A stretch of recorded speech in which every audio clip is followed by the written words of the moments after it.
todos, bienvenidos a una nueva charla. Hola Paula y David, Maidali, Gaby, bienvenidos. Vamos a comenzar con el tercer grupo de las plagas. Denme un segundo, que vamos a buscar acá.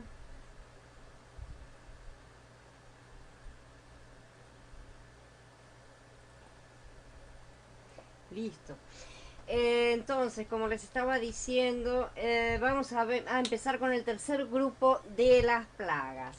En Shemot, del capítulo, desde la mitad del capítulo 9 hasta el capítulo 10, llegamos al tercer grupo de plagas. Vamos a ver esto. Así como los dos primeros grupos, este grupo se compone también de tres plagas.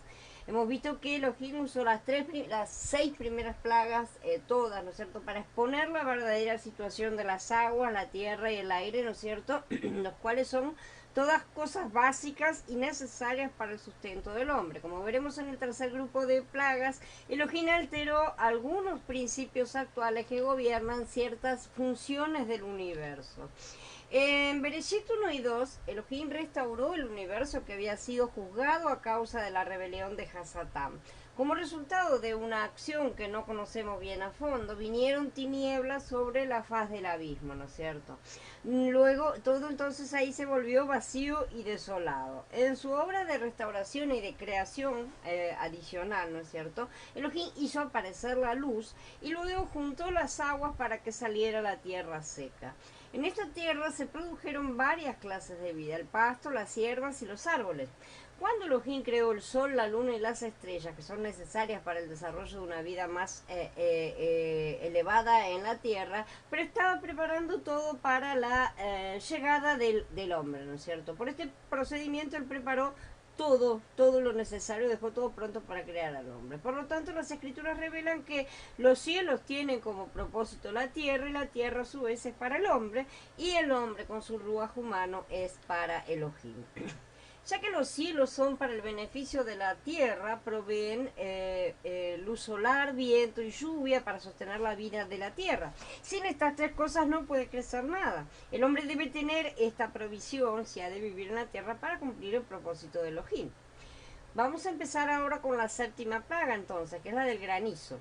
La sexta plaga vimos que no tuvo efecto sobre el duro corazón de Faraón, ¿no es cierto?, que continuó impasible, ya fuera ante los sufrimientos de su pueblo o ante su propia aflicción. Como ya hemos dicho, no queda bien claro del todo si hasta ese momento todas las plagas afectaban únicamente al pueblo y los magos habían conseguido proteger a Faraón. Aparentemente la última no, porque ni siquiera fueron capaces de protegerse a sí mismos. Faraón entonces le ordenó a Moshe que se presentara una vez más delante de él para advertirle, perdón, Faraón no, Yahweh, disculpen, Yahweh le ordenó a Moshe que se presentara una vez más delante de Faraón para advertirle de que llegarían castigos mucho más tremendos, ¿no es cierto? Ahí él recordó a Faraón que él podría haber destruido junto con, a Faraón, ¿no es cierto?, junto con todos los egipcios en la plaga anterior, por ejemplo, pero no permitió que esto sucediera para demostrarle su poder y anunciar su nombre. Yahweh le dijo a Moshe: temprano en la mañana preséntate ante el Faraón y dile: así dice Yahweh, el Elohim de los hebreos, deja ir a mi pueblo para que me adore, porque esta vez enviaré todas mis plagas sobre tu corazón y tus siervos y tu pueblo, para que sepas que no hay nadie como yo en todo el mundo. Yo pude haber extendido mi mano y haberte golpeado a ti y a tu gente con una plaga, y ustedes habrían sido erradicados de la tierra. Sin embargo, te he dejado con vida para este propósito, para mostrarte mi poder y para que se proclame mi nombre por toda la tierra. Esto está en el capítulo 9. Moshe entonces debía repetir el mismo mensaje con las exactas palabras, las mismas palabras de antes, ¿no es cierto? Lo cual indica que Elohim no cambia, porque viene repitiendo exactamente lo mismo, ¿no es cierto? Deja ir a mi pueblo para que me adore. El largo mensaje que sigue hasta entonces, sin paralelo porque los demás no fueron como este, contiene amonestaciones calculadas para impresionar hasta el más endurecido pecador. Pero aparentemente Faraón no quedó impresionado. Dice: porque esta vez enviaré todas mis plagas sobre tu corazón. Este enfático anuncio contrastaba, ¿no es cierto?, el futuro inmediato con el pasado reciente que acababa de suceder. Informaba al rey que Elohim traería sobre él castigos aún más severos que los del pasado. Ahora podía esperar plagas de mayor intensidad y en más rápida sucesión destinadas principalmente a su obstinada y terca alma, ¿no es cierto? A quebrantar su alma. La pérdida de su primogénito, el presunto príncipe heredero, finalmente sería lo que sometería este corazón endurecido, y aún entonces él rogaría a los israelitas que se fueran y le pediría a los dirigentes, que eran sus peores enemigos, ¿no es cierto?, Moshe y Aarón, que le dieran su bendición. Te he dejado con vida para este propósito, para mostrarte mi poder, dice también. En esta fuerte declaración, Elohim le dijo a Faraón que su resistencia estaba siendo usada para la gloria de Elohim.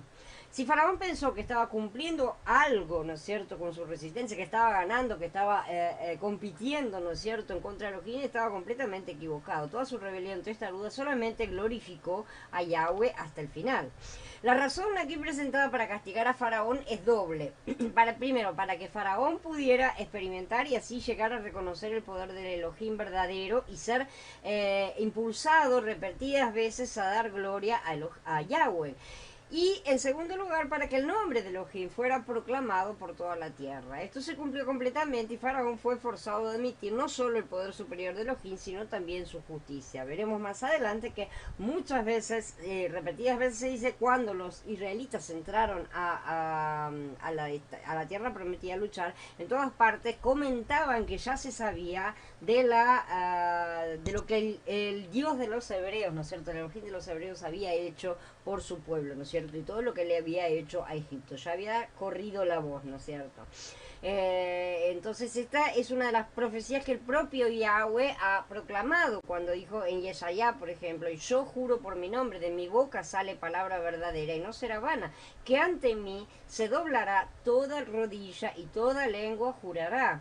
Y esto se cumplió en Mashiach, por lo cual también Elohim lo exaltó hasta lo sumo y le otorgó el nombre que está sobre todo nombre, para que en el nombre de Yahshua se doble toda rodilla de los que están en los cielos, en la tierra y debajo de la tierra, y toda lengua confiese que Yahshua el Mashiach es soberano para gloria de Yahweh el Padre.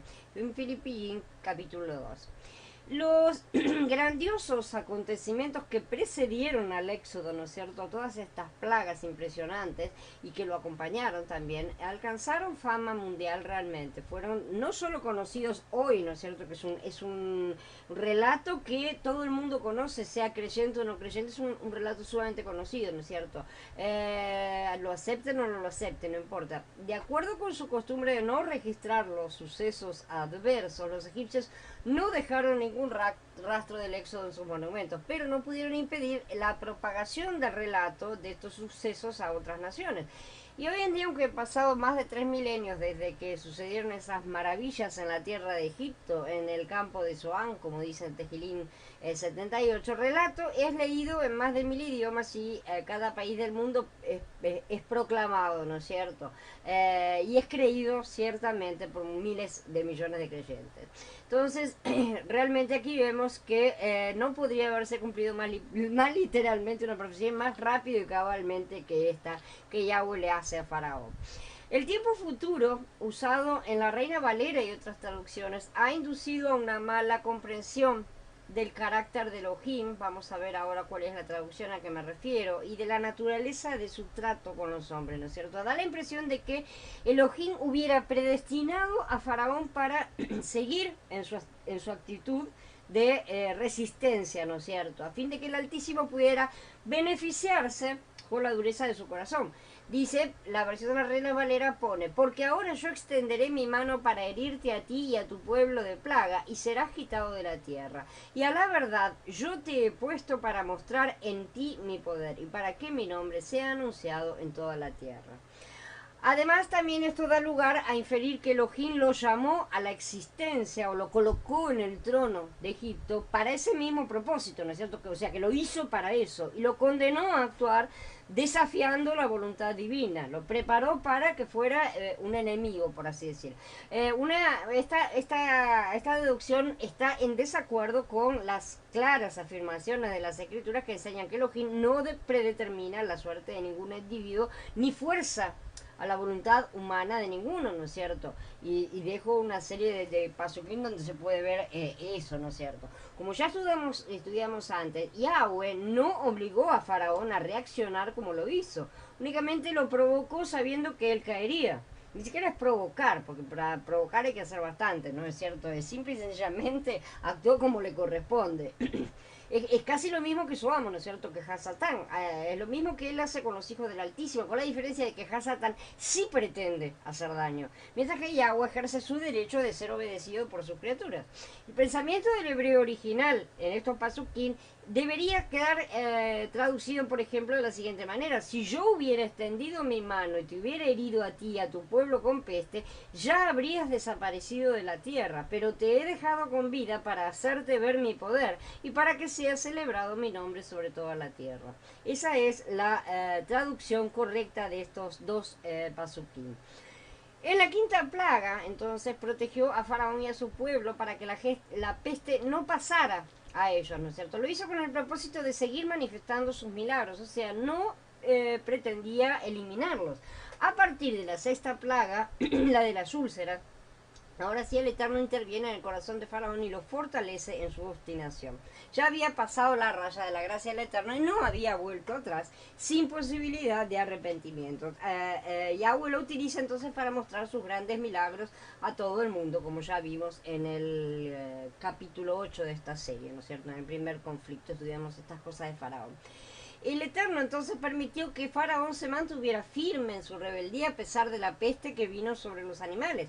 A Faraón no le había importado el sufrimiento de su pueblo ni la pérdida del ganado. Como tantos poderosos que gobiernan sobre los hombres no están para servirlos, sino para utilizarnos en su propio beneficio y no tienen compasión alguna de los sentimientos ajenos, no les importa nada. Sin embargo, debería haberse dado cuenta del gradual aumento, ¿no es cierto?, de las plagas, porque ciertamente Yahweh continuaría empeorando las plagas y llegarían a afectar todo gravemente, inclusive afectarlo a él mismo. Ya había sufrido las úlceras, pero su soberbia era más fuerte que su dolor, al parecer. Así que al no arrepentirse con esta quinta plaga, la de la peste de los animales, Yahweh, contra su propia voluntad, fortaleció el corazón de Faraón para que no pudiera obtener más misericordia.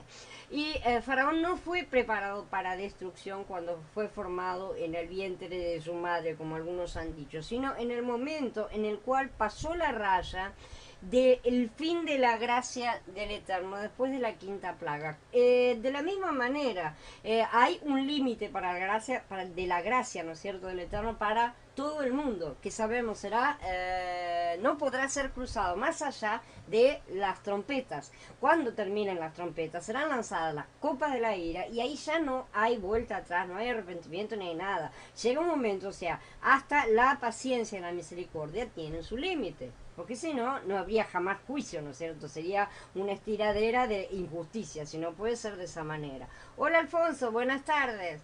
Entonces, Faraón no fue preparado para destrucción desde el vientre, ¿sí? Sino cuando pasó la raya. Ahí ya fue condenado directamente y condenado por sus propias elecciones y decisiones. Los que somos vasos de misericordia podremos obtener la gloria, ¿no es cierto? Los vasos de misericordia somos los hijos de Israel que nos hemos arrepentido de toda idolatría y nos hemos refugiado bajo las alas de Elohim de Israel por medio de Mashiach. Fuimos preparados para gloria en el momento en que nacimos, porque fuimos predestinados que íbamos a responder de esta forma, pero en realidad fuimos preparados para gloria en el momento en que nos arrepentimos. Ahí es cuando se efectivizó realmente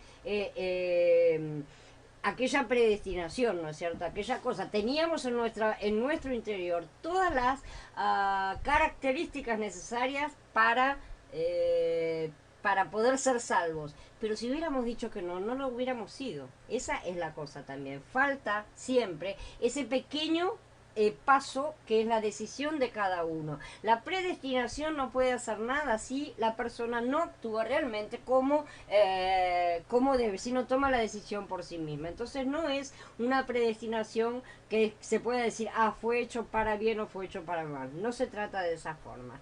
Entonces, sin embargo, le continúa diciendo Yahweh a Faraón, tú continúas estorbando a mi pueblo y no los dejas ir. Pero para esta hora mañana haré llover un granizo pesado como no lo ha habido en Misraim desde el día en que se fundó hasta ahora. Por lo tanto, ordena que pongan en refugios a tu crianza de animales y todo lo que tengas a campo raso. Todo hombre y bestia que se encuentre afuera sin que haya entrado a un refugio perecerá cuando caiga sobre ellos el granizo. Aquellos entre los cortesanos del faraón que respetaban la palabra de Yahweh pusieron a sus esclavos y sus crianzas en refugios seguros. Pero los que no prestaron atención a la palabra de Yahweh dejaron sus esclavos y sus crianzas de animales a campo raso. Sin embargo, tú continúas estorbando a mi pueblo, dijo. Todavía Faraón tendría la oportunidad de decidir por sí mismo si iba a cooperar con Elohim o no. En hebreo este pasuk no es una pregunta, sino la sencilla declaración de un hecho, ¿no es cierto? Aunque el sentido no se cambia por eso, todavía te estás exaltando, es la cosa, ¿no es cierto? Para esta hora mañana, o sea, el hecho que se fijó el tiempo para el comienzo de la plaga era para hacer comprender al rey que Yahweh es el Adón del cielo y de la tierra, que las fuerzas de la naturaleza, que son todas ellas eran objeto de la idolatría egipcia, eran las herramientas del poder divino, estaban subordinadas a su voluntad, por más que quisieran hacerse dioses, ¿no es cierto? Eran realmente herramientas del Todopoderoso. Lejos de poder ayudarlos, ¿no es cierto? Estos elementos que eran considerados dioses estaban bajo el control de Elohim. Y él los iba a usar ahora como elementos para el castigo de los que lo adoraban. La lluvia, y más especialmente el granizo, ¿no es cierto?, que es la lluvia congelada, ¿no es cierto?, son relativamente raros en Egipto. ¿Sí? La región del Cairo solo tiene una precipitación anual de lluvia de unos 6 milímetros, muy poco lo que llueve en ese lugar, ¿no es cierto? Y al sur del Cairo la lluvia es algo bastante raro. A veces no cae ni una gota durante años, ¿no es cierto? Entonces era bastante incomún, ¿no es cierto? Es comprensible que una tormenta de granizo, tal como se describe en los Pasukim 23 y 24, fuera algo tan extraordinario como para ser considerado un acto de castigo divino, ¿sí? Después dice también, desde el día en que se fundó, ¿no es cierto? Esto procede también de otra típica expresión egipcia. Esto estaba resaltando una expresión típica de los egipcios que fue traducida por Moshe al hebreo porque aparece en muchos jeroglíficos egipcios, ¿sí? Lo cual muestra que justamente el autor estaba familiarizado, el escritor estaba familiarizado con el lenguaje egipcio, no son cosas sacadas de contexto. En el Pasuk 24, este mismo pensamiento se expresa con otras palabras, desde que comenzó a ser nación. También era otra forma de expresar esto. Muchas inscripciones egipcias se refieren al antiguo pasado, cuando su primer rey, según ellos, unió varias tribus formando una nación.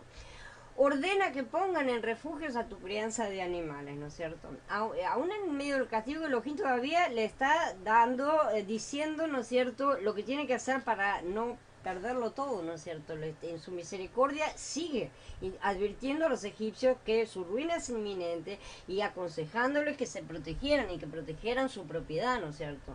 Si Faraón y sus siervos hubieran aceptado la advertencia de Yahweh, se habrían salvado las vidas tanto de hombres como de bestias. Por el contrario, no fue tomada en cuenta la advertencia y se produjo una gran pérdida de vidas.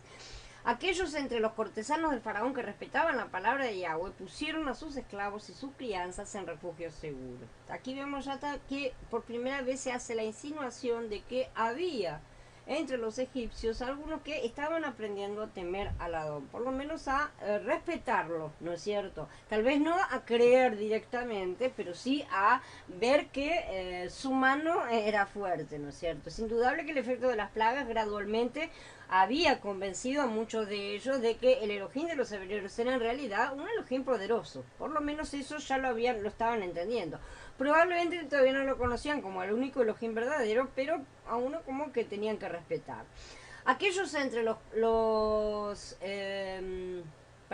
el Éxodo, la multitud mixta, ¿no es cierto?, que sale de Egipto, los cuales con seguridad no eran hebreos, porque si no, no diría esto, ¿no es cierto? La multitud mixta, que es mencionada en Números, en 11, en Bamidbar, salió de Egipto junto con los esclavos que se iban, ¿no es cierto? Salió junto con los hebreos.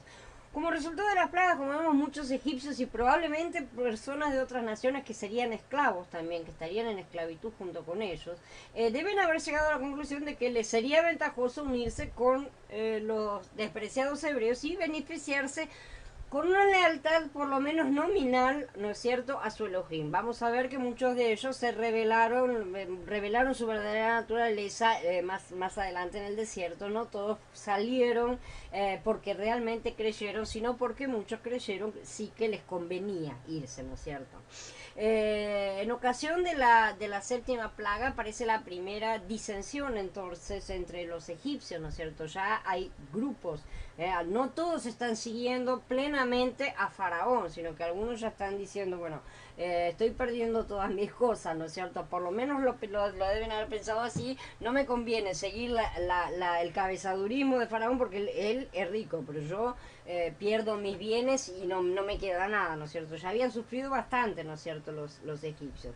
Entonces, hasta ese momento parece que habían estado unidos, pero empieza a haber personas separadas. Algunos de los siervos de Faraón aprovecharon la advertencia y pusieron encubierto su ganado y lo salvaron, ¿no es cierto? Yahweh le dijo a Moshe, extiende tu brazo hacia el cielo para que caiga granizo sobre toda la tierra de Mitzrayim, sobre hombre y bestia y sobre toda hierba de los campos en la tierra de Mitzrayim.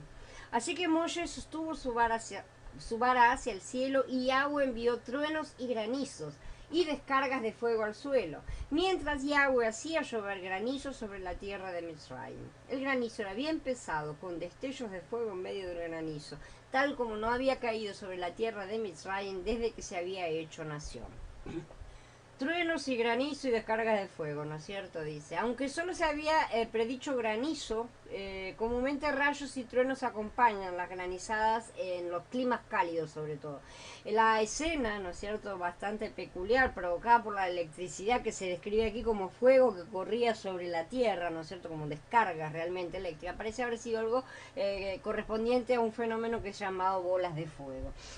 Por más que los relámpagos hubieran sido tremendos, fue el granizo el que realmente causó la mayor destrucción. De acuerdo con la advertencia, fueron muertos los pastores y los rebaños que quedaron a la intemperie. Por toda la tierra de Mitzrayim, el granizo derribó todo lo que había a campo raso, tanto a hombres como a bestias. El granizo derribó también todas las hierbas del campo y quebró todos los árboles del campo. Solamente en la región de Goshen, donde estaban los israelitas, no hubo granizo. Durante el noveno conflicto entre Elohim y Faraón, Elohim cambió la función de la lluvia. En lugar de agua, hubo granizo que perjudicó los productos de la tierra. En esta plaga, Elohim cambió una de las funciones del universo, es decir, él cambió uno de los principios naturales que gobiernan el universo. Hizo que el agua, en vez de producir vida, la destruyera, justamente al revés. Que fue lo mismo que hizo finalmente, ¿no es cierto?, en el diluvio. Sin embargo, el agua es esencial para la vida, ¿no es cierto? Hola Eric, hola Carla, buenas tardes. El universo no solo fue creado por Elohim, sino también arreglado y ordenado por él, como ya dijimos, para satisfacer las necesidades del hombre. Fue preparado el medio ambiente donde el hombre debía vivir. Por lo tanto, Elohim ha ordenado que ciertos principios o leyes gobiernen la función del universo, ¿no es cierto?, todas sus funciones. En la séptima plaga cambió el principio relacionado con las funciones de la lluvia, que dejó de regar la tierra para producir vida y se convirtió en granizo que dañaba la vida de la tierra. ¿Sí? La palabra hebrea para granizo es barad, que deriva del verbo barad también, del cual también surge el adjetivo barod, que es traducido como moteado o con pintas, usado por ejemplo, para los caballos de Sejeriyah, ¿no es cierto? En todas las escrituras el granizo está siempre relacionado con castigo proveniente del cielo. Por ejemplo, tenemos, mientras iban huyendo delante de Israel bajando la cuesta del Bet Jordán, Yahweh les lanzó grandes piedras del cielo hasta Azekah y perecieron. Fueron más los que perecieron por el granizo que los matados por las armas israelitas. Tiene el libro de Yahoshua en el capítulo 10. En Yeshayá 28 dice, mira, Yahweh tiene algo fuerte y poderoso, como tormenta de granizo, lluvia de pestilencia. Algo como una tormenta de lluvia torrencial masiva será lanzada con fuerza al suelo. Con los pies será pisoteada la orgullosa corona de los borrachos de Efraín. Y en Yahezkel 13 dice también, por lo tanto, así dice Adonai Yahweh, en mi ira haré que se desate un viento huracanado, en mi furor habrá lluvia torrencial y piedras de granizo con furia destructiva. De manera que este es claramente su juicio, ¿no es cierto?, cayendo sobre Egipto. Y este juicio también se le ha visto en Gilgalud. El primero tocó la trompeta, se produjo granizo y fuego mezclados con sangre. Exactamente las mismas cosas, solo que acá tenemos también la sangre agregada, ¿no es cierto? Y los arrojaron sobre la tierra. Y la tercera parte de la tierra se quemó, y la tercera parte de los árboles se quemó, y toda la hierba verde se quemó. Y abrieron el templo de Yahweh que está en el cielo y se hizo visible el arca de su pacto en su templo. Entonces estallaron relámpagos, voces, truenos, un terremoto y una fuerte granizada. Esto está en el capítulo 11. Y en el capítulo 16, y del cielo cayó sobre los hombres un enorme granizo como de un talento de peso. Y los hombres blasfemaron a Elohim por la plaga del granizo, porque la plaga era grande en extremo. O sea que esto siempre se refiere al juicio, que aparece en la primera trompeta, en la séptima trompeta y en la última copa. Shemot afirma que mientras caía el granizo, el fuego se esparcía sobre el suelo, ¿no es cierto? Además, el fuego se mezcló directamente, estaba mezclado con el granizo, ¿no? Una cosa extraña. Por lo tanto, vemos que se mezclaron dos extremos, el hielo y el fuego, produciendo un extraño y aterrorizante fenómeno, ¿no? Ciertamente debe haber sido muy asustador. El fuego lanzado a tierra era producido por los relámpagos, como se lee en el Mismor, en el Salmo 78. Destruyó sus viñas con granizo y sus sicómoros con escarcha. Su ganado también dio al granizo y sus rebaños a los relámpagos. Esto se refiere justamente al tema de Éxodo, ¿no es cierto? Entonces podemos aplicar esta plaga a nuestra experiencia espiritual también. Si nuestra relación con Elohim es adecuada, Él manda la lluvia espiritual sobre nosotros para regar el jardín en nuestro ruaj y satisfacer nuestra cena. Esa agua es agua de vida. Pero si somos obstinados o rebeldes en contra de Elohim, nuestra relación con Él será destruida, ¿no es cierto? Y Él alterará la función espiritual de la lluvia, mandando un granizo sobre nuestro ruaj, ¿no es cierto? Granizo con fuego, que es una especie, que es un tipo de juicio, ¿no es cierto? Este cambio de función espiritual causa graves daños porque es señal de su juicio, pero también es para disciplinarnos y para reencaminarlos. Estos elementos destructivos, por supuesto, tuvieron un impacto devastador sobre las provisiones de alimentos de la nación. Y aún los dioses de Egipto se vieron completamente impotentes, eso es claro. Las diosas del cielo, Nut y Hathor, el dios del cielo, Horus, Shu, el que era el dios del aire y el dador del cielo, Set, el dios de las tormentas, protector de las cosechas, no hicieron nada. No consiguieron hacer absolutamente nada. Neper, el dios de las cosechas de granos, Osiris, en fin. Todos los dioses perdieron una y otra vez. Destrozó el granizo toda la hierba, dice, ¿no es cierto? No en un sentido absoluto, nuevamente, ¿no es cierto? Como en el caso del ganado que ya mencionamos, ya que de acuerdo con el capítulo siguiente se salvó alguna vegetación porque la terminarían de devorar las langostas. Así que en realidad no todo fue destruido, pero fue una gran y terrible destrucción. Esto indica más bien que todo árbol que da cosecha y fruto fue destruido en sí. Por el capítulo 9 es indudable que solo fueron destruidas completamente dos cosechas, la de cebada y la de lino, mientras que las otras sufrieron daño, pero en un grado menor. Enseguida el faraón mandó buscar a Moshe y a Aarón y les dijo: yo he pecado esta vez, Yahweh es el justo, y mi pueblo y yo somos perversos. Intercede con Yahweh para que terminen los truenos terribles y el granizo. Los dejaré ir, no tienen que quedarse por más tiempo. Moshe les dijo: cuando vaya saliendo de la ciudad, extenderé mis manos a Yahweh. Los truenos cesarán y no caerá más granizo, para que usted sepa que la tierra es de Yahweh. Pero yo sé que usted y sus cortesanos todavía no respetan a Elohim Yahweh. Faraón dijo: yo he pecado esta vez, Yahweh es el justo y mi pueblo y yo somos perversos. Eso suena como las palabras perfectas de arrepentimiento por parte de Faraón, ¿no es cierto? Parece arrepentido y todo. Pero un verdadero arrepentimiento no estaba todavía apareciendo en su corazón. La plaga del granizo hizo probablemente, o sea, por lo que vemos, provocó una reacción mayor, ¿no es cierto? Lo impresionó más al rey que cualquiera de los otros castigos, ¿no? Fue la primera plaga que produjo la muerte de hombres registrada, ¿no es cierto? Y fue la más llamativa y terrible manifestación hasta ese momento que él hubiera experimentado. Por eso Faraón se comportó de forma más humilde, ¿no es cierto? Estaría bien asustado, aunque 2 veces ya había llamado a Moshe y le había pedido que eliminara las plagas, ¿no es cierto? Pero Faraón estaba apenado aparentemente por las consecuencias del pecado y no por el pecado en sí. Y eso es algo que muchos lamentablemente imitan.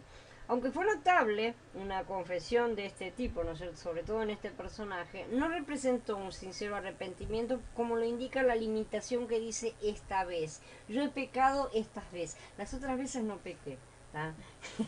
Esta vez pequé.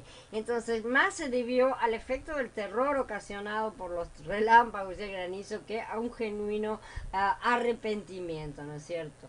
Y le pide, intercede con Yahweh para que terminen los truenos terribles y el granizo. Los dejaré ir, no tienen que quedarse por más tiempo. La petición de salir, ¿no es cierto?, el camino en 3 días para festejar fiesta al Eterno fue con la idea de después volver a Egipto. La petición original no era nos vamos y no volvemos. Los esclavos no tenían el derecho de dejar a su dueño sin su permiso, por eso es que le fue solicitado 10 veces. Sin embargo, aquí vemos que Faraón está hablando de que no tendrán que seguir permaneciendo en Egipto. Realmente, esto constituye una concesión de algo más que salir para luego volver.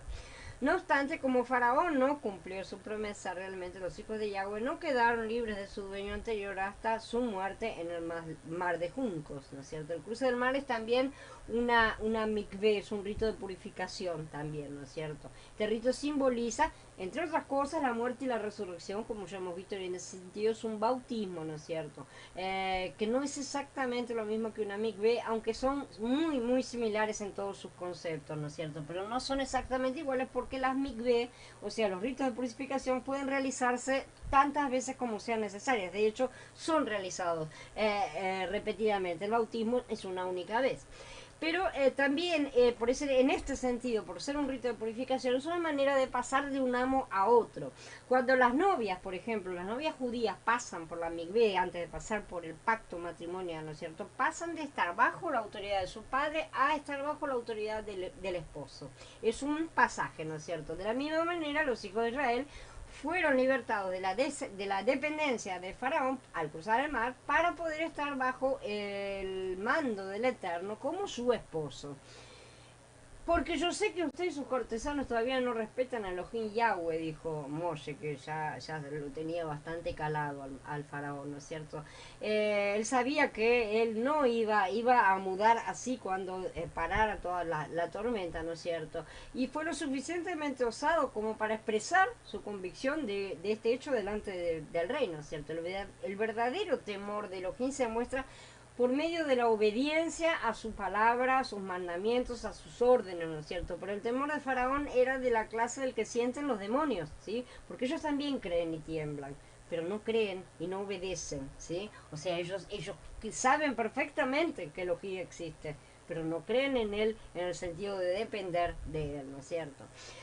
Un temor piadoso realmente nos conduce a la obediencia, lo consigamos o no lo consigamos, pero siempre está el deseo de obedecer, ¿no es cierto? Ese es el verdadero temor y temblor, ¿no es cierto? Pero el temor del corazón de Faraón lo indujo a hacer falsas promesas para zafar en el momento, ¿no es cierto? Y de esa manera llegó a empeorar todavía su situación de pecado. El genuino temor de Yahweh no es temor rastrero, ese temor experimentado por Faraón, que realmente parece un bicho tratando de esconderse, ¿no es cierto? Sino que es un ruaj de temor reverente que resulta de apreciar la majestad y el poder de Elohim. Como consecuencia de la plaga tenemos que, dice, ahora el lino y la cebada estaban arruinados porque la cebada estaba en la espiga y el lino estaba en brote, pero el trigo y el centeno no fueron afectados porque maduran tarde. Dejando al faraón, Moshe salió de la ciudad y extendió las manos hacia Yahweh. Los truenos y el granizo cesaron y no se derramó más lluvia sobre la tierra. Pero cuando el faraón vio que habían cesado la lluvia, el granizo y los truenos, se puso obstinado y volvió a pecar, como también sus cortesanos. De manera que el corazón del faraón se endureció y no dejó ir a los israelitas, tal como había predicho Yahweh a través de Moshe. El lino y la cebada entonces estaban arruinados. La información que referente a las cosechas, ¿no es cierto? Nos indica aproximadamente la época del año en que sucedieron las plagas. Esto sería más o menos hasta hacia fin de enero, comienzos de febrero. La cebada estaba ya espigada, ¿no es cierto?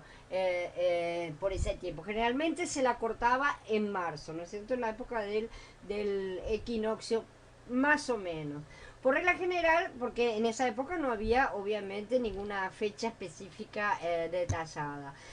Por regla general se cultivaba cebada para la preparación de cerveza, que era una bebida que los egipcios apreciaban grandemente.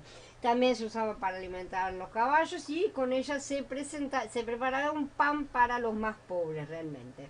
En Egipto la cosecha del trigo empezaba más o menos un mes después, más o menos, que la cebada. El trigo es más tardío y continuaba hasta la primera parte de abril. El centeno no crecía en Egipto, entonces es una mala traducción. Generalmente se acepta que la palabra aquí se podría traducir como espelta, ¿no? Que es una calidad inferior de trigo, es otro tipo de trigo, de la misma familia. Hola Andrés, buenas tardes. Que actualmente se cultiva también en Egipto como una segunda cosecha. Como lo muestran los monumentos, se cultivaba con más profusión en tiempos antiguos que hoy en día este tipo de trigo, ¿no es cierto? Se sembraba simultáneamente con el trigo y maduraba por el mismo tiempo, ¿no es cierto? A finales de marzo. La observación de que el lino y la cebada habían sido destruidos, pero que el lino y la espelta se habían librado de un daño mayor, muestra que la plaga de granizo debe haber ocurrido a fines de enero, principios de febrero, aproximadamente, obviamente. Se puso obstinado y volvió a pecar. Así que ya sabemos lo que pasó. Bueno, sabemos perfectamente que son 10 las plagas, ¿no? Pero él nuevamente volvió a endurecer su corazón como Moshe había predicho. Es evidente que sus cortesanos lo apoyaron en esa decisión, aunque la plaga siguiente los convenció de la inutilidad de esta resistencia adicional. Ya no servía de nada, ya no tenía más nada que perder. No es seguro porque en ese sentido se apoyaron a Faraón por servilismo o porque no estaban todavía convencidos del poder. La octava plaga son las langostas. Entonces Yahweh le dijo a Moshe, ve donde el faraón, porque yo he endurecido su corazón y los corazones de sus cortesanos para poder desplegar estas señales mías entre ellos, y que ustedes les cuenten a sus hijos y a los hijos de sus hijos cómo me burlé de los mitzritas y cómo desplegué mis señales entre ellos para que ustedes sepan que yo soy Yahweh. Los padres tienen la responsabilidad de enseñar a los hijos acerca de lo que el Eterno ha dicho en sus vidas y especialmente lo que pasó con la salida de Egipto. Esa salida simboliza la liberación de Hasatán, ¿no es cierto?, el pecado y el mundo por medio de Yeshua el Mashiach. Hay que contar a los hijos la experiencia de salvación por medio de Mashiach. Cuéntenselo a sus hijos y que sus hijos se los cuenten a los suyos y los hijos de ellos a la próxima generación, dice Joel en el capítulo 1. Los padres tienen que transmitir estas verdades a sus hijos. Este texto también nos enseña que los abuelos también tienen la obligación de contar a sus nietos acerca de la redención del Eterno.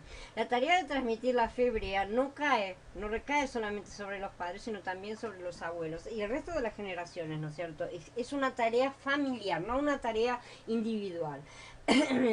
Para poder desplegar estas señales mías entre ellos y que ustedes las cuenten a sus hijos. Entonces aquí tenemos revelado un nuevo propósito de las plagas. Tenían el propósito no solo de impresionar a Faraón que sus siervos y a sus siervos acerca de la grandeza de Elohim, conseguir su cooperación, obviamente que su obediencia, sino también convencer a los hijos de Israel para todas las generaciones futuras de que Yahweh es el único Elohim verdadero.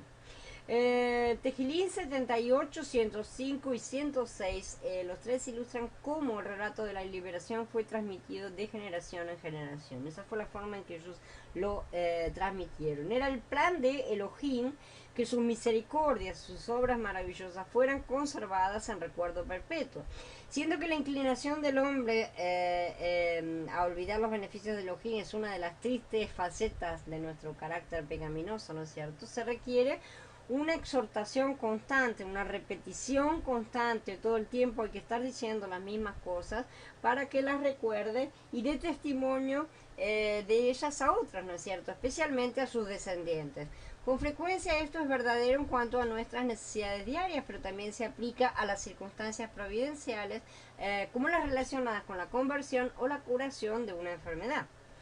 La tradición de pasar la revelación de padres a hijos es la que ha mantenido vivo al pueblo de Israel a lo largo de todas las generaciones y es parte de la misma declaración de fe hebrea, ¿no es cierto? Esta es una de las actitudes que debemos imitar realmente, recuperándolas como parte de nuestra propia herencia y comenzar a realizarlas en nuestras vidas para que se hagan parte de las vidas de nuestros hijos y nietos y los que vengan después, ¿no es cierto? Para que a su vez ellos continúen repitiendo a los suyos todas las maravillas de nuestro Padre. Grábate en la mente estas instrucciones que te encargo hoy, incúlcaselas a tus hijos, recítalas cuando estés en tu casa y cuando estés de viaje, cuando te acuestes y cuando te levantes. Devarim en el capítulo 6. Entonces Yahweh envió a Aarón y a Moshe para advertir a Faraón de lo que sucedería si él insistía en su postura. Hola César, buenas tardes. Así que Moshe y Aarón fueron donde el faraón y le dijeron, así dice Yahweh, el Elohim de los hebreos, ¿por cuánto tiempo rehusarás humillarte delante de mí? Deja ir a mi pueblo para que me adoren, porque si rehusas dejar ir a mi pueblo, mañana traeré langosta sobre su territorio. Cubrirán la superficie del país, de manera que nadie podrá ver el suelo. Ellas devorarán el residuo sobreviviente que te quedó después del granizo, y devorarán todos tus árboles que crecen en el campo. Además llenarán tus palacios y las casas de todos tus cortesanos y de todos los mitzritas, algo que ni tus padres ni los padres de tus padres han visto desde el día en que aparecieron sobre la tierra hasta el día de hoy. Con eso se volvió y salió de la presencia del faraón. ¿Por cuánto tiempo rehusarás humillarte delante de mí? Lo que Elohim deseaba no era una simple profesión de humildad, una simple palabra, ¿no es cierto? Como diciendo, decirle que pare con todo, que me porto bien, ¿no? Una cosa así, sino que actuara de acuerdo con ella, ¿no es cierto? Que el arrepentimiento fuera genuino. Pero Faraón simplemente no quería ceder ante Elohim, así de simple, no quería. Y de hecho nunca lo haría. Ciertamente no lo hizo en ningún momento, por algo acabó muriendo. A pesar de que el último castigo lo partió al medio con la muerte de su propio hijo, ¿no es cierto?, permitiendo que los israelitas salieran, enseguida volvió a endurecerse. Su lucha era de soberbia contra Yahweh, porque quería ser él el más poderoso. Ese es uno de los problemas que tienen los opositores de Yahweh, ¿no es cierto?, como su padre Hasatán, ellos quieren subir hasta lo más alto y sentarse en el trono de Yahweh. Hoy también hay muchos que luchan de esa forma, ¿no es cierto?, contra su creador. Es una tristeza. La langosta. Este es el nuevo castigo, ¿no es cierto?, para este rey obstinado. Elohim anunció una plaga de langostas más temible que cualquiera que Egipto hubiera tenido en su historia, ¿no es cierto? Las langostas, o sea, el gran ejército de Elohim, como son llamadas en Joel 2.25, hasta el día de hoy son calamidades periódicas que azotan determinadas zonas, ¿no es cierto?, en todos los países, sobre todo en los países del cercano oriente. Generalmente cada 10 o 15 años. Ahora que es posible un control mediante métodos científicos como se utilizan los lanzallamas, productos químicos, ¿no es cierto?, y ciertas cosas, ya no atacan las cosechas como antiguamente, evidentemente, lo cual puede parecer un beneficio a los ojos del mundo, esos eternos ojos ciegos, ¿no es cierto?, pero en verdad se trata únicamente de evitar la justicia por un lado y acumular ira sobre sus cabezas, no se dan cuenta. En vez de aceptar la calamidad y corregir sus caminos, los hombres han dedicado sus esfuerzos a conseguir recursos para librarse de los castigos. De esta forma puede parecer que queden impunes, pero solo están llenando sus propias copas.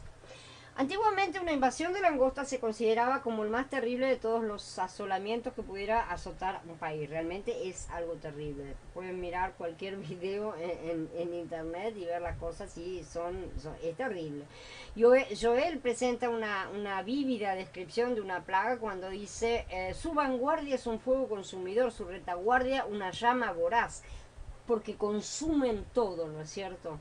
Delante de ellos la tierra es como el huerto del Edén, detrás de ellos un vacío desolado, nada ha escapado de ellos. Las langostas destruyen todo rastro de vegetación, cosechas, verduras, arbustos, cardos, o sea, hierbas buenas, hierbas malas, todo. Aún todavía también hacen daño a la corteza de los árboles, inclusive, son muy dañinas, ¿no es cierto? Y las ramas más pequeñas y más tiernas son completamente peladas y quedan blancas, como dice también en Joel. Han dejado desoladas mis viñas y desgajadas mis higueras, les han arrancado la corteza y la han sacado, sus ramas han quedado blancas porque quedan peladas. La viña se ha secado, la higuera se marchita, los granados, las palmeras y los manzanos, todos los árboles del campo están secos y se ha secado el gozo entre los hombres.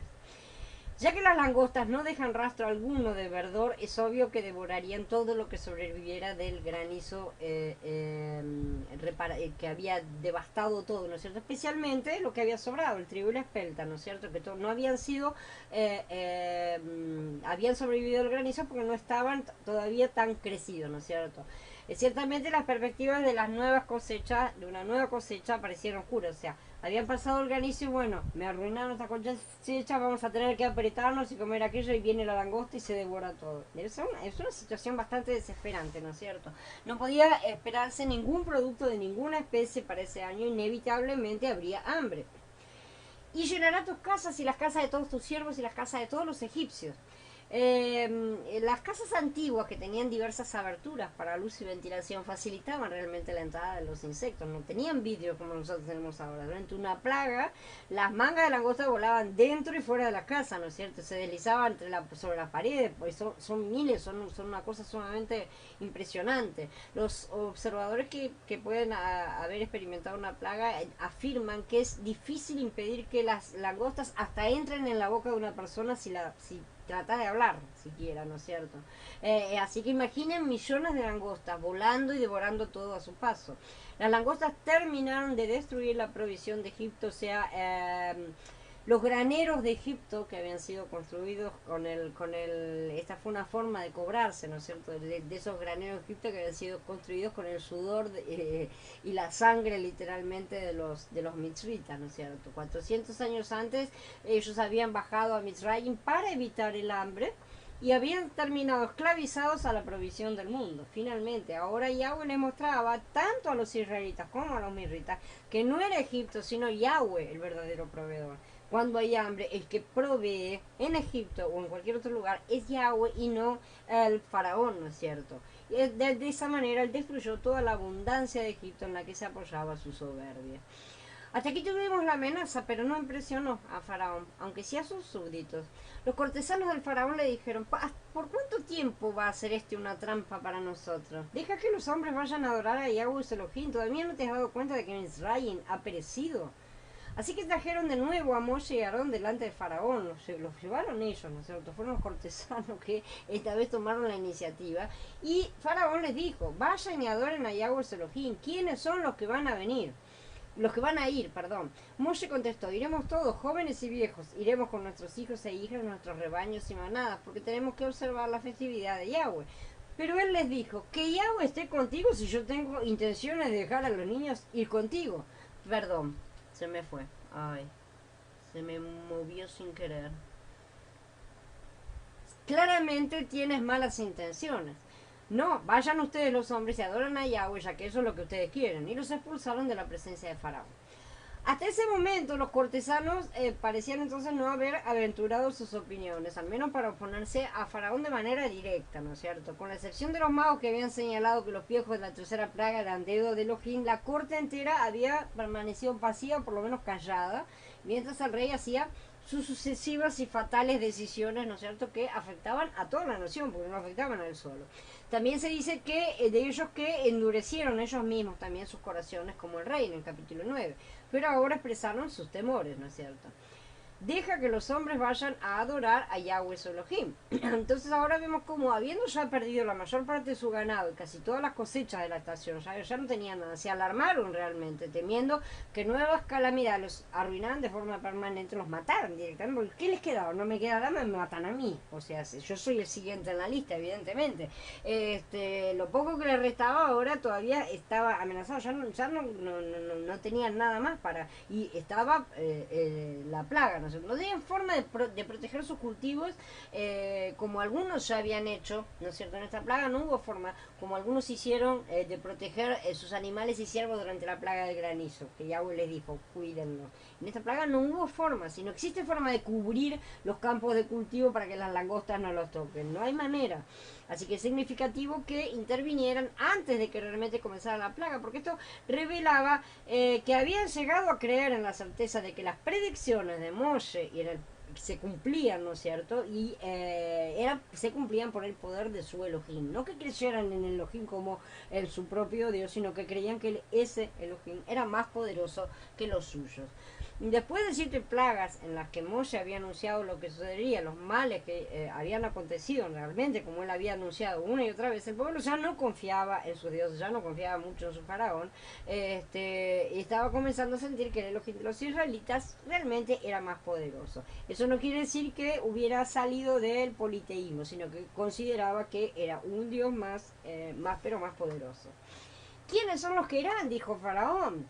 Eh, Faraón de nuevo quiso negociar con Elohim. Moshe no quería, él quería permitir a algunos ir al desierto para adorar, pero quería quedarse con las mujeres y los niños en casa como rehenes, ¿no es cierto? Entonces ofreció un acuerdo en Shemot 8:25, ¿no es cierto? La otra vez, sugiriendo que ellos podían tener un día de sacrificio para Yahweh primero en la tierra de Egipto, ¿no es cierto? Moshe rechazó aquel acuerdo, ¿verdad? Y va a rechazar este también, como ya vimos en la charla anterior, estuvimos hablando acerca del regateo de Faraón, ¿no es cierto? Elohim no haría este compromiso porque él no necesitaba hacerlo. Elohim siempre tiene el control de las negociaciones, él no tiene por qué estar, él tiene todo el tiempo del mundo, tiene toda la paciencia, ¿no es cierto? Lo que Faraón quería es lo que muchos hoy quieren en la carne, una forma de ceder ante Elohim, pero sin someterse completamente a él. Algunas veces buscamos una manera de negociar con Elohim como si fuera alguien como nosotros, ¿no es cierto? En lugar de someternos a él como el creador y a Adón de forma completa, sometiendo toda nuestra carne. Él dice que a esa parte hay que eliminarla, sea como consigamos, no importa, la cosa es que eso hay que eliminarlo, ¿no? Ay, después lo hago el mes que viene, algún día cuando pueda, no puedo, no consigo, ¿no es cierto? Tenemos muchas excusas que ponemos para esas cosas, pero si él dice que eso hay que sacarlo, no podemos negociar con Yahweh. Iremos todos, dijo Moshe, jóvenes y viejos, iremos con nuestros hijos e hijas, nuestros rebaños y manadas, porque tenemos que observar la festividad de Yahweh.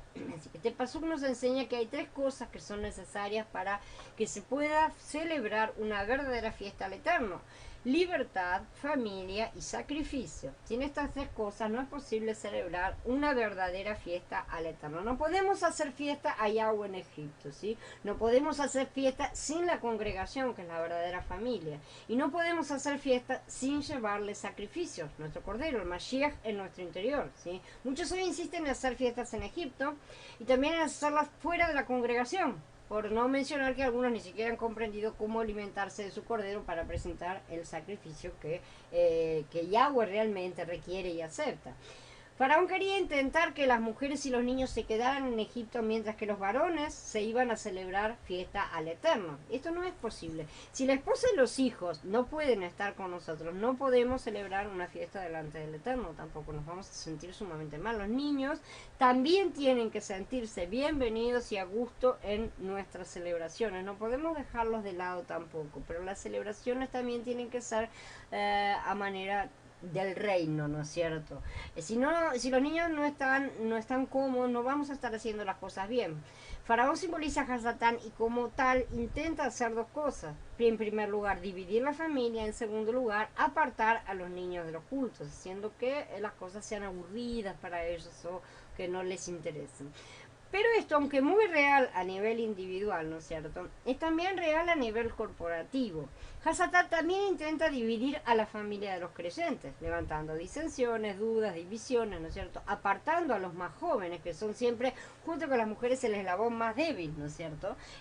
No por nada Hasatán atacó a Jabá primero, y después atacó a los hijos siempre. Todos nos preocupamos por nuestra familia, no vamos a decir que no. Es correcto también que así lo hagamos, porque como ya hemos dicho, si permanecemos a su lado, son santificados a través nuestro, ¿no es cierto?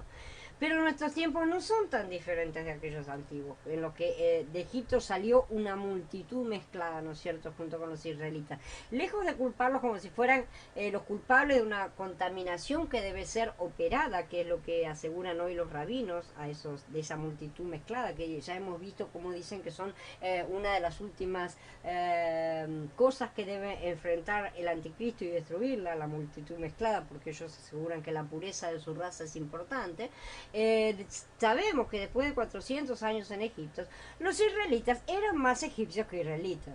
Es tan simple como eso, ¿sí? De hecho, ellos habían nacido en Egipto. Entonces, si vamos a la ciudadanía, como la tenemos hoy por hoy, eran egipcios, ¿no es cierto? Cualquiera que se haya mudado alguna vez sabe lo rápido que nos adaptamos a nuevas costumbres, y cualquiera que mire un poco hacia atrás y al tiempo en que vivimos, va a reconocer que los cambios habidos en nuestra sociedad han sido drásticos, profundos, y sucedieron en menos tiempo que el que los israelitas pasaron en Egipto.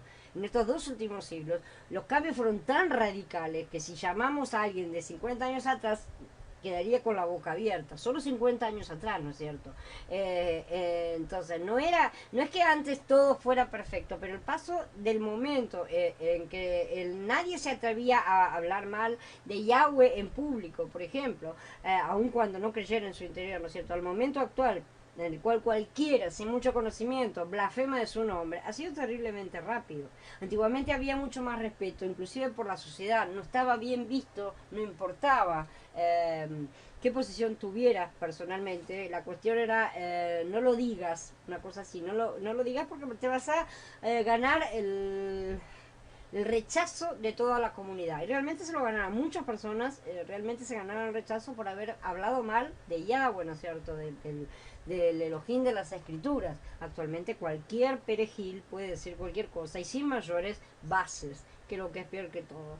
De manera que los israelitas que salían de Misraim no estaban para nada limpios, realmente, ¿no es cierto? Por este motivo no solo debían recibir la Torah, sino que por causa de sus innumerables transgresiones recibieron los agregados de la ley, y esto lo vamos a ver más adelante.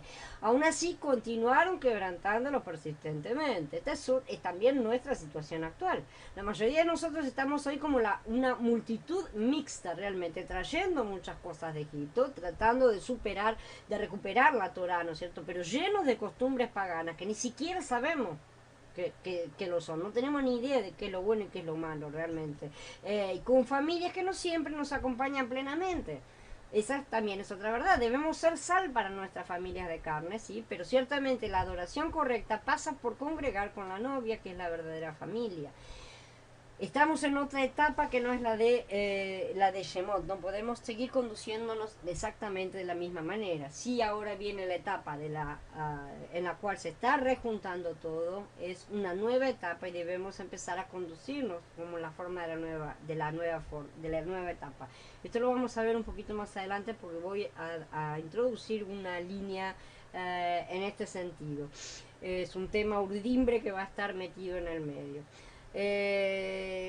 Al margen de eso no podemos permitir que porque los otros no nos acompañen nosotros nos alejemos de la novia, del cuerpo de Mashiach. Esto es a lo que Mashiach se refería con amarlo más a él que a padre, madre, hijo, hija, etcétera, ¿no es cierto? No somos nosotros los que nos alejamos de la familia, es la familia la que se aleja de nosotros, es la familia la que no nos acompaña en última instancia, pero nosotros vamos a donde tenemos que ir.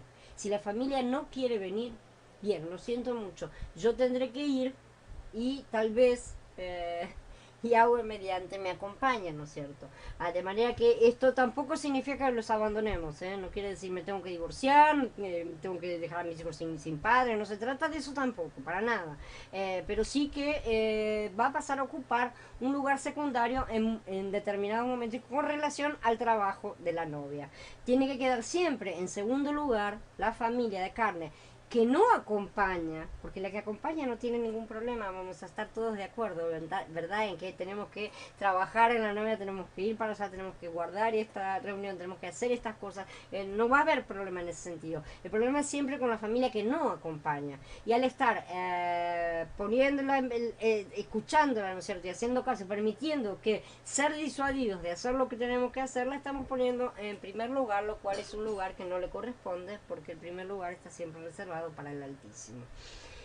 En esta plaga se resalta, como vimos, la importancia de la educación familiar, ¿no es cierto? Repetir estas cosas a los hijos y nietos y educarlos para que conozcan su camino desde pequeños. Como dice, instruye al niño en el camino que debe andar y cuando viejo no se apartará de él. El problema es que nosotros no hemos sido ni nosotros instruidos ni hemos instruido en muchos casos, no hemos tenido la oportunidad, a veces fuimos, por ejemplo en mi caso yo fui convertida después de la educación de mi hija, ya era bastante grande y ya se había perdido eso, ¿no es cierto? Yo misma no fui instruida en eso, a muchos les ha pasado y cosas por el estilo, pero los que tienen la oportunidad sepan qué es lo que tenemos que hacer, ¿no es cierto? Entonces le presentaban niños para que los tocara, pero sus discípulos los reprendían. Al ver esto, Yahshua se indignó, ¿sí? Y les dijo, dejen que los niños vengan a mí y no se los impidan, porque de los tales es el reino de Elohim. Él sabe perfectamente que los niños están limpios en sus mentes, ¿no es cierto? Y pueden recibir las mejores cosas. En verdad les digo que cualquiera que no reciba el reino de Yahweh como un niño jamás entrará en él. Entonces los tomaba en sus brazos, ponía las manos sobre ellos y los bendecía. Hay que hacerse como niños, ¿no es cierto? Pero nunca aceptamos eso. Y los adultos siempre son los rebeldes. Cuanto más adultos nos volvemos, más la rebeldía se afirma en nuestros corazones. Cuanto más niños somos, más estamos dispuestos a obedecer y a aceptar también la palabra. Todas las celebraciones del Eterno están diseñadas para que los niños puedan sentirse involucrados en ellos. No podemos dejarlos de lado. Él no desea apartarnos de nuestra familia, realmente.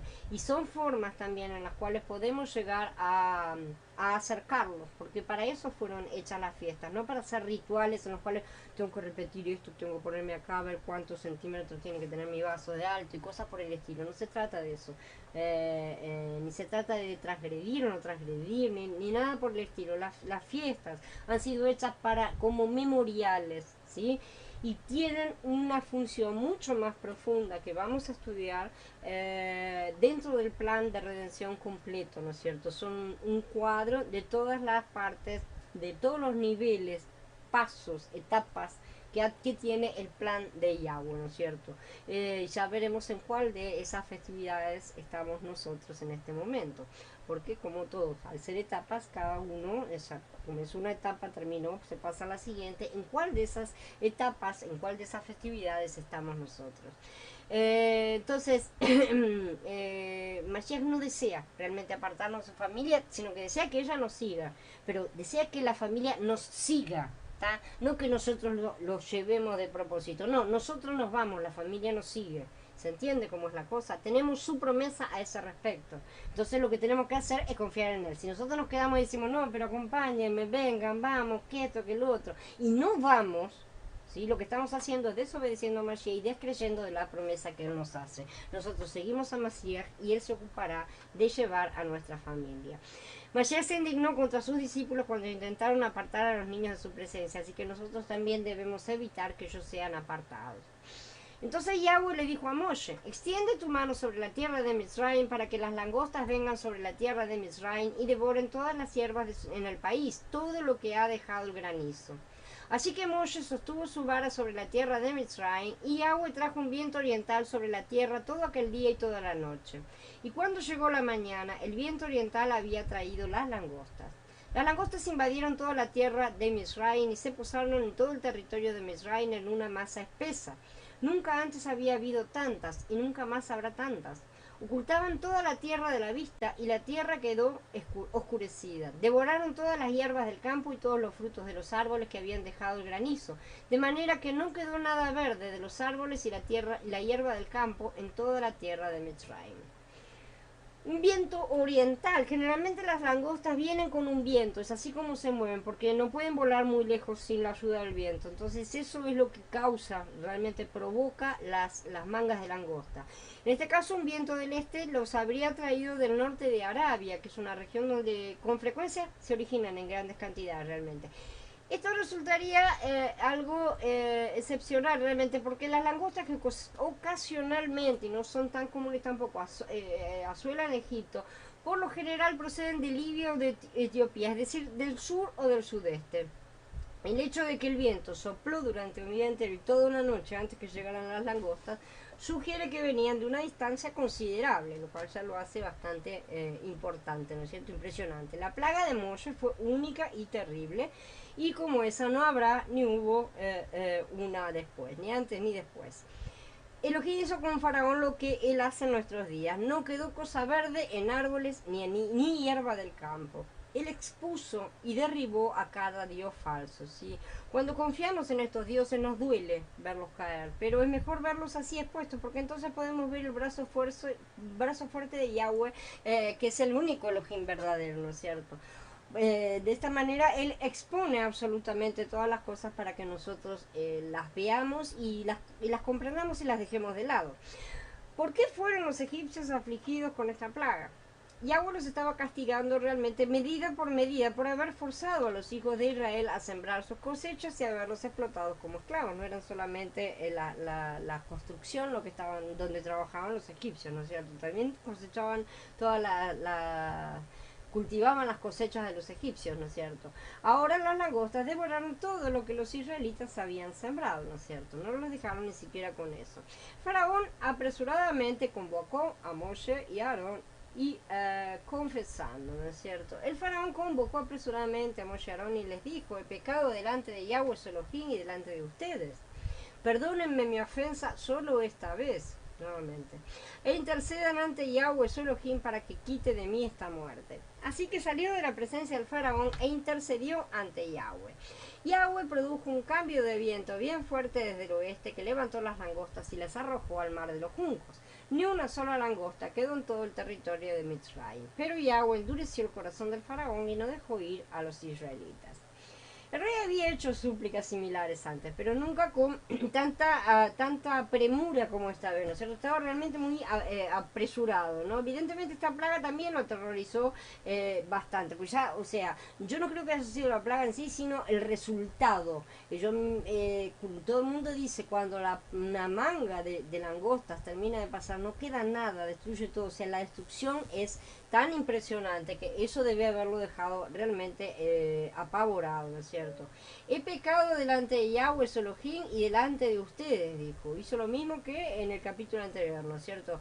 Él dijo las palabras de arrepentimiento, pero no lo llevó a cabo con sus acciones. ¿Sí? Su corazón fue endurecido una vez más después de que Elohim se diera y mostrara misericordia una vez más, ¿no es cierto?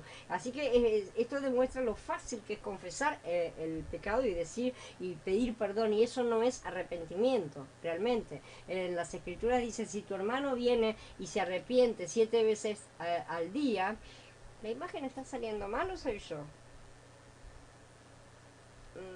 Y esto no lo sé arreglar. Ay, yo estoy viendo una imagen que está saliendo toda rayada. Y no sé qué puede ser.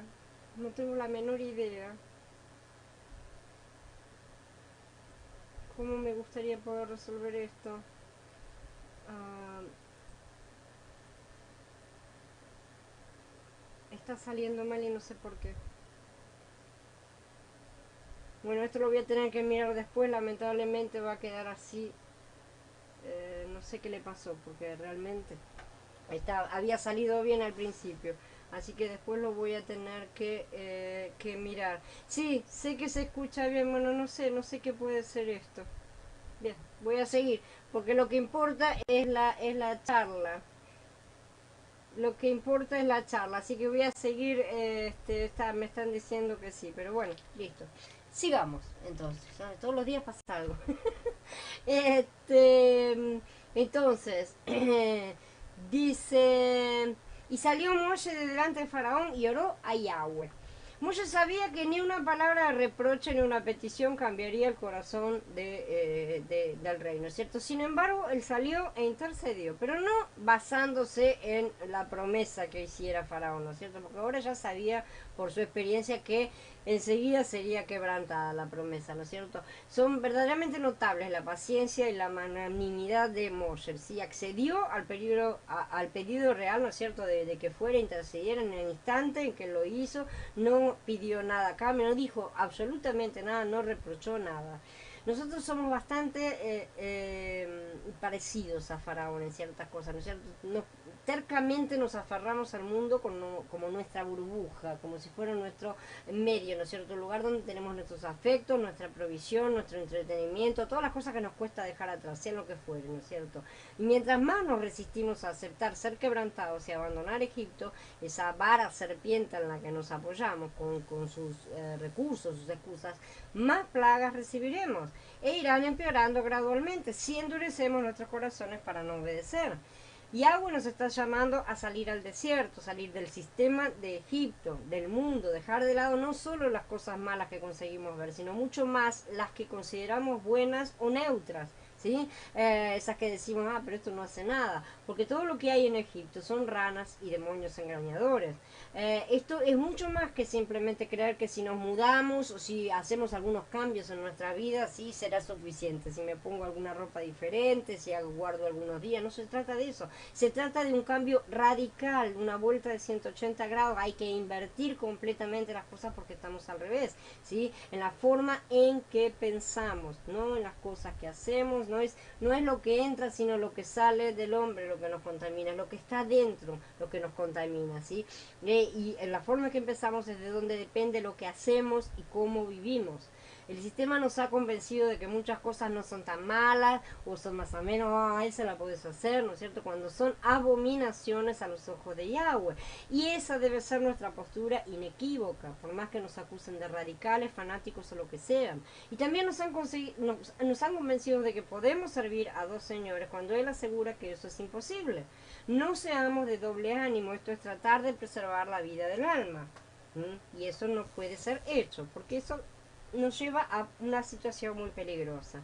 En aquella época él estaba regresando a su pueblo para cumplir su promesa de conducirlos a la buena tierra. Y hoy también él está clarísimamente regresando a cumplir su promesa de juntar a los suyos de los cuatro vientos. No podemos ser encontrados entre los mitzritas porque padeceremos de sus plagas. Por eso hoy, como ayer, él nos insta a dejar el mundo. Oí otra voz del cielo que decía, salgan de ella, pueblo mío, para que no participen de sus pecados y para que no reciban de sus plagas.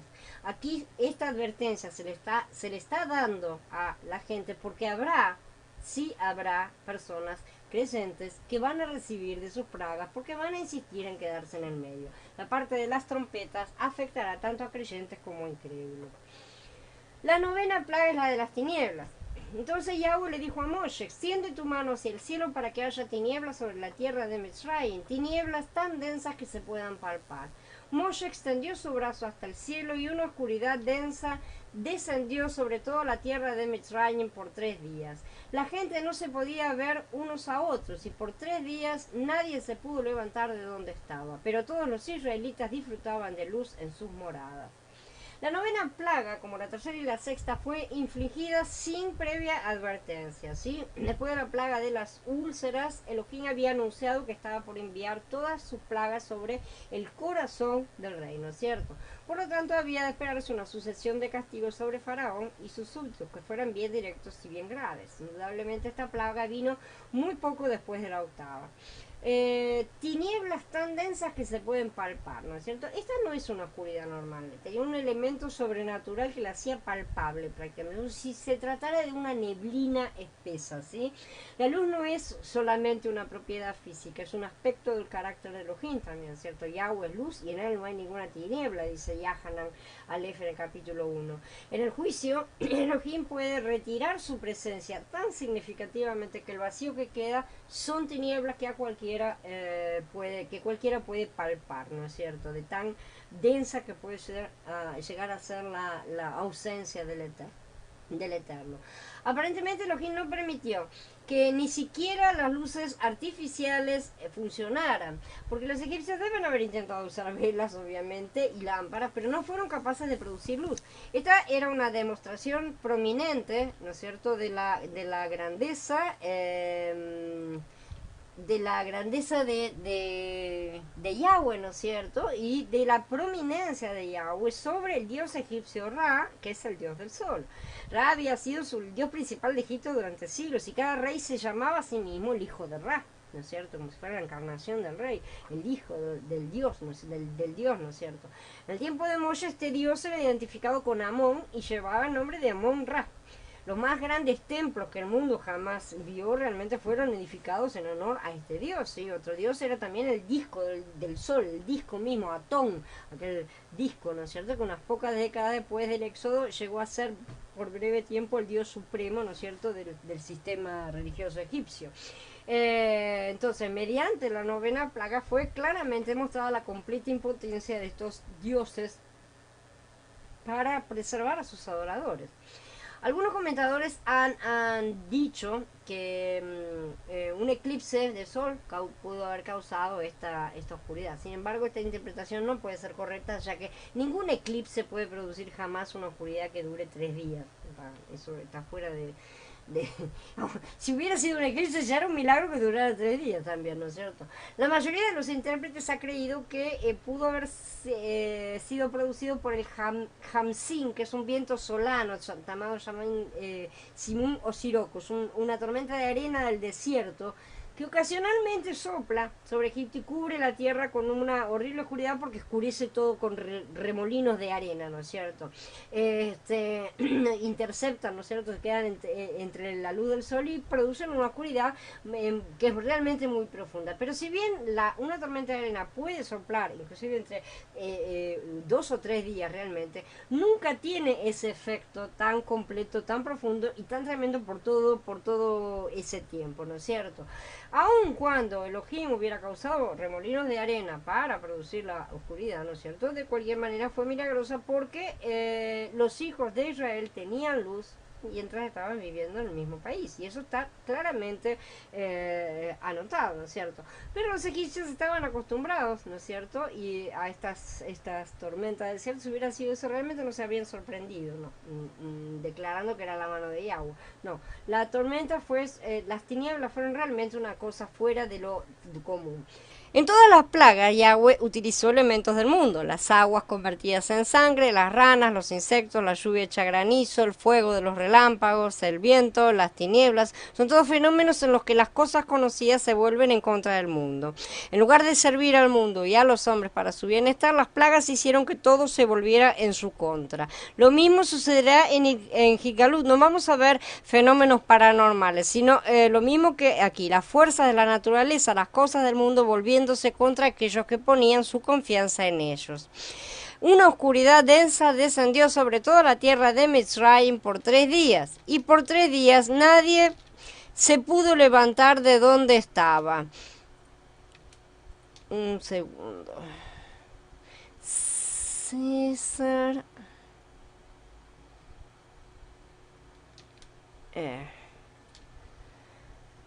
Los 3 días de tinieblas aluden a la muerte de Mashiach, ¿no es cierto? Nuevamente tenemos aquí un cuadro de la resurrección y también de la promesa de Mashiach de estar con nosotros en los momentos más oscuros. La plaga se extendió por 3 días. Los egipcios tuvieron 6 noches de una sola vez, eran día con noche, ¿no es cierto? Noche, noche. Hasta los palacios más iluminados eran como cárceles, como prisiones, mazmorras. Faraón tuvo suficiente tiempo, evidentemente, para considerar sus decisiones, lo cual no evitó que continuaran sus caminos impíos. Los incrédulos son siempre así. A pesar de ver la inutilidad y el fracaso de su oposición, de sus acciones, ¿no es cierto?, siempre insisten en su postura, como creyendo que la próxima es la vencida, ¿no es cierto? Este es el pensamiento de los amantes de los juegos de azar, ¿sí? Compulsivamente se aferran a una posibilidad futura que nunca llega. Todos los hijos de Israel tenían luz en sus habitaciones, por el contrario. Hola Karen, bienvenida. No sabemos si esto era debido a que Elohim nos libró de esta plaga o porque Elohim les permitió su presencia única, la cual les trajo una luz sobrenatural. Para los israelitas, sin duda, estos deben haber sido 3 días de vacaciones, sin opresores, ¿no es cierto? Estaban solos, tranquilos en sus casas. Esto estableció una vez más una clara separación entre los hijos de la luz y los hijos de las tinieblas. Los que atribuyen oscuridad al resultado de una tormenta de arena explican que esta no se extendió hasta la tierra de Goshen, ¿no es cierto?, cierto, que no pasó por ahí. Pero el registro bíblico indica que la oscuridad fue general, pero que los hijos de Israel recibieron luz de forma realmente milagrosa. Todos ustedes son hijos de luz e hijos del día, no somos hijos de la noche ni de las tinieblas, dice Tesalonicenses Aleph en el capítulo 5.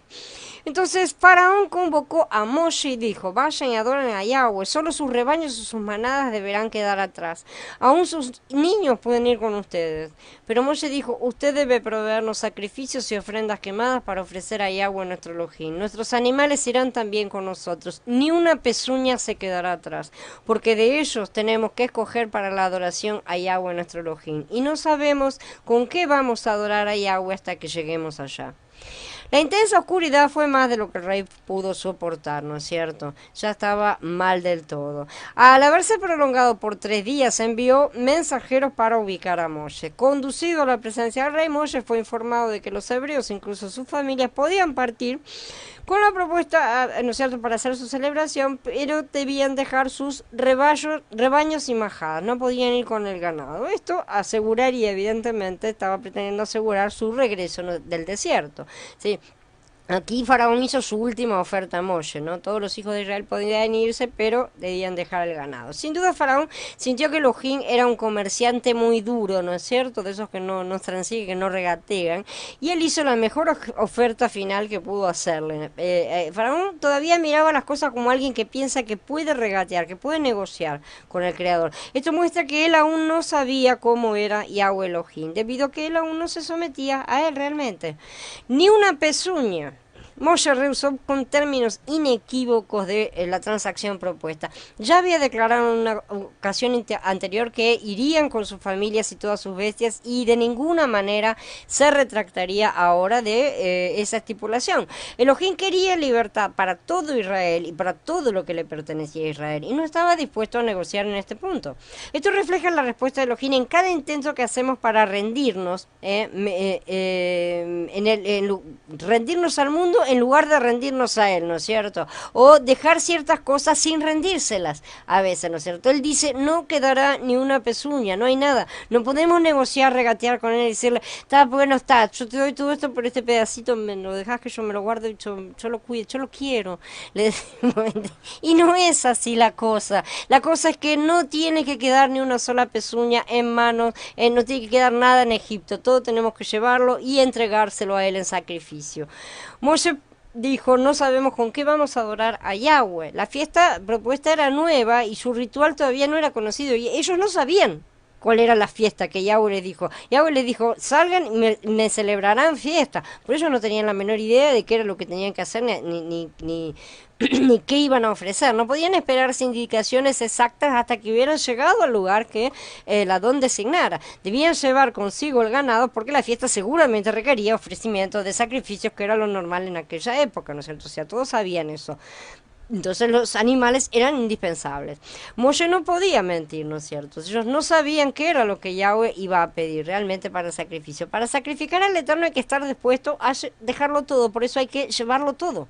No se puede dejar ni una pezuña atrás en nuestra entrega al Eterno. Si todo le pertenece y por lo tanto debemos estar dispuestos a darle cualquier cosa que nos pida. Pero Yahweh le endureció el corazón a Faraón y no estuvo de acuerdo en dejarlo así. El Faraón les dijo, vete de mi presencia, ten cuidado de que no me vuelvas a ver, porque en el momento en que me veas la cara morirás. Y Moshe respondió, bien dicho, yo no veré más tu rostro. Esta respuesta indica una ira furiosa, ya Faraón explotó acá, ¿no es cierto? El rey comprendía que Moshe lo privaría del trabajo gratuito, ¿no es cierto?, del cual Egipto había disfrutado por tanto tiempo. Ya se estaba dando cuenta que ya no tenía más para negociar, ¿sí? Su furor lo hizo perder todo dominio propio y con rudeza le ordenó a Moshe que no volviera bajo pena de muerte.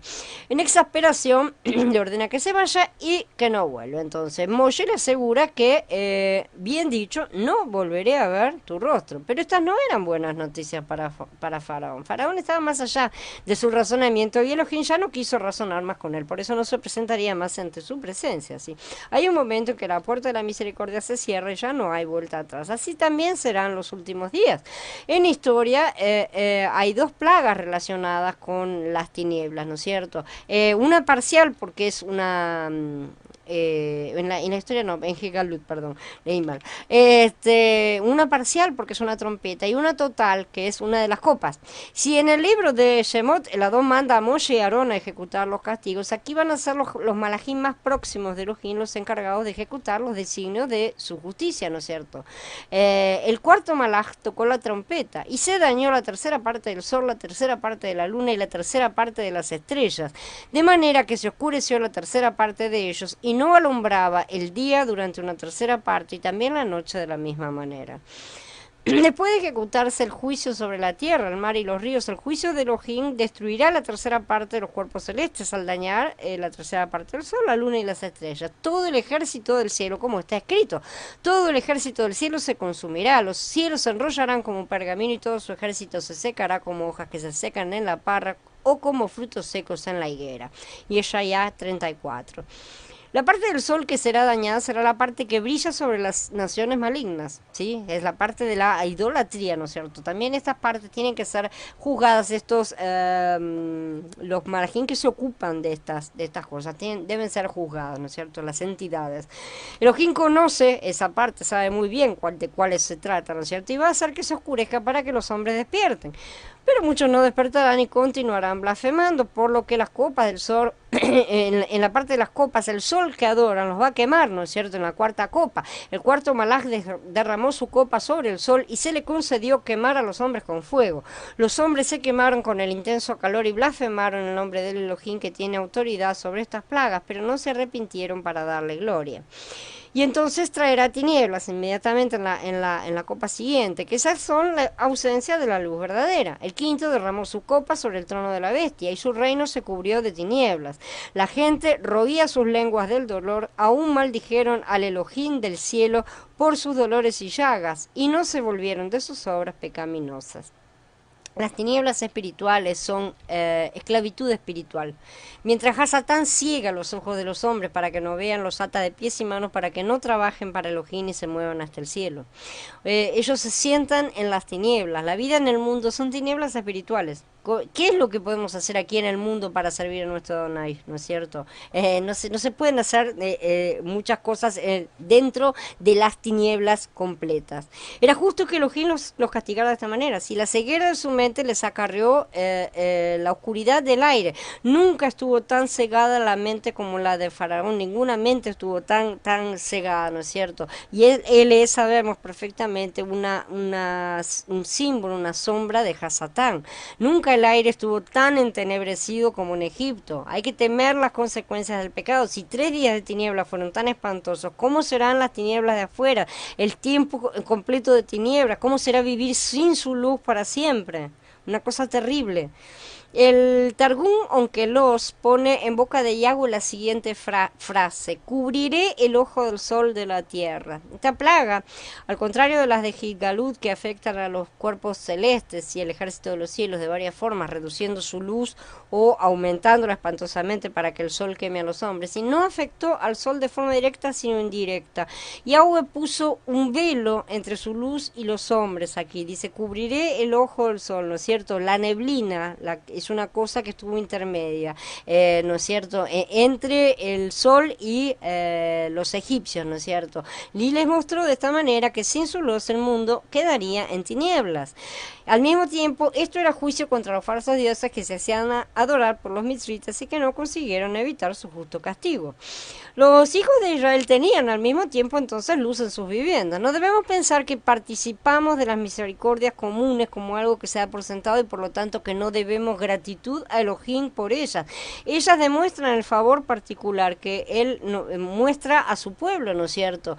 Sin duda que hay luz donde hay un israelita, donde hay un verdadero creyente, donde hay un hijo de la luz, ¿no es cierto? Aunque sea en este mundo de tinieblas, pero eso no es únicamente para nuestro beneficio. Su pueblo siempre parece olvidarse que recibimos sus dones, su protección y su luz no para nosotros mismos, sino para que Él pueda manifestarse al mundo a través de nosotros.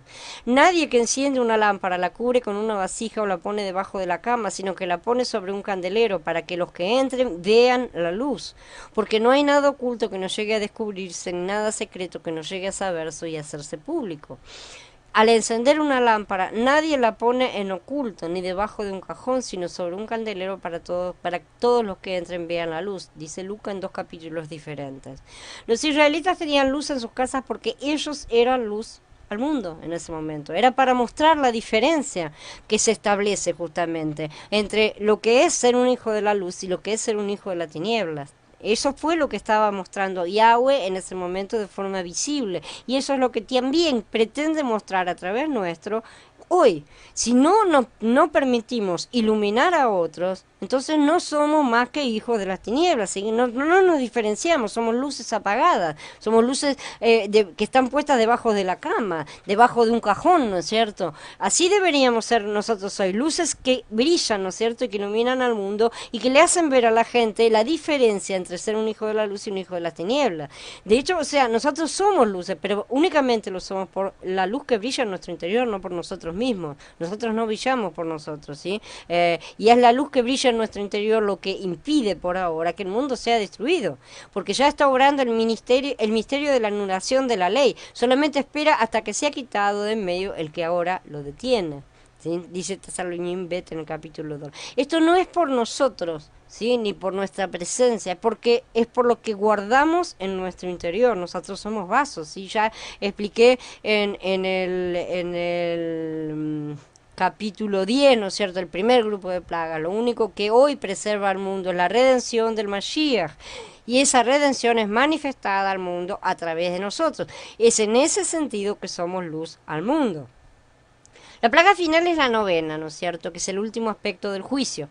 La 10ª, que es la muerte de los primogénitos, será en sí la ejecución final de los acusados. Por eso es separada de las demás. Lo que hemos visto en Shemot y lo que el mundo verá en Hitgalut es la ejecución de un juicio desde los cielos. Todo el juicio, ¿no es cierto? Tenemos un tribunal presentando los cargos contra los acusados, que son Hasatán, sus hijos y sus seguidores, lo cual incluye tanto la semilla de la serpiente como la descendencia de los vigilantes, ¿sí? Por eso la sentencia final será la muerte de los primogénitos, que son los frutos satánicos, justamente. Ellos serán los ejecutados y esto será la ejecución. Esa corresponde con la última plaga.